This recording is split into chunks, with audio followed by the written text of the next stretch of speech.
Dear Dad, dear Dad, I'm sorry.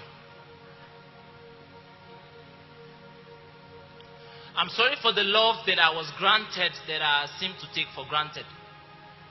I know out of this love you didn't spare the rod so you won't spoil this child, but Dad, this child has been spoiled. Yes, you didn't spare the rod, you didn't spoil me, but you also didn't spoil me in the way I should go. You didn't tell me I was the light of the world. So how did you expect me to glow? You didn't tell me I was the salt of the earth. Now, after being trampled, how do you expect my taste to show, Dad? How do you expect my taste to show? In 2016, when I was just 16, I moved with 16s. We were 16s doing 16s. I could perfectly smoke this thing.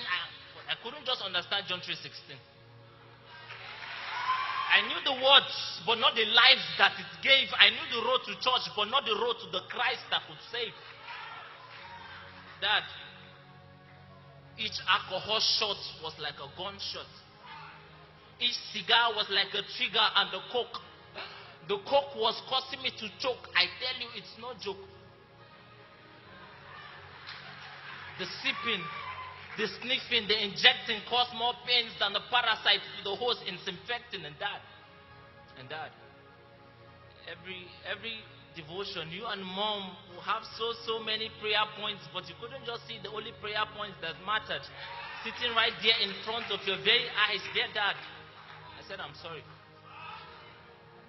I'm sorry for the love that I was granted that I seem to take for granted. I know out of this love, you didn't spare the rod, so you won't spoil this child. But Dad, this child has been spoiled. Dad, do you know? Do you know that your son is now an addict? I'm addicted to the same things you were addicted to, but how could I know? You never told me you've been afflicted too. Dad, what's the use of you being saved now? If you can't even save others, if you can't even save your own son, Dad, true love is not you spending money. It's you spending time. I needed you. Dad, I needed you, and I still need you to tell me that the alcohol, the drugs, the girls can't fill my void, that I need something new. That I need something more high, like the Most High.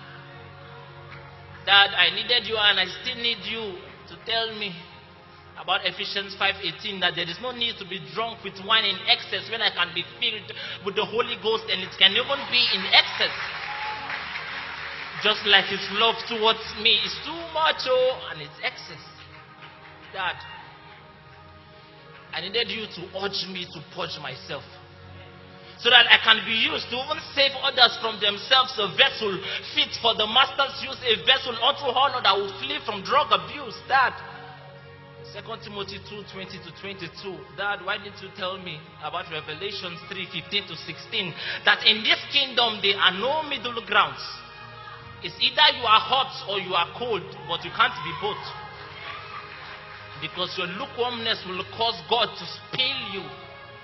Dad, why didn't you tell me about Hebrews 4:16, that I should come boldly to the throne of grace, because only there can I truly obtain mercy? Why didn't you tell me about Matthew 11:28, that I should come unto Him even though I've been heavily laden with addiction, because only Him can truly give me rest, and I can be rest assured? Dad, why didn't you tell me about Romans 6:23, that the wages of sin is death? The wages of sin is death, but if righteousness and salvation is judged by law and not by grace, not by the gift that Christ gave, then didn't Jesus Christ come to die in vain?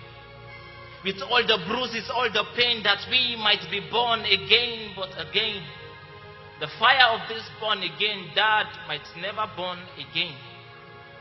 The fire of this born again might never burn again. Dad, I needed you. I needed you to teach me how to be a Christian and not just how to bear the name. I needed you, Dad. And I still need you to just be a father. Happy Father's Day.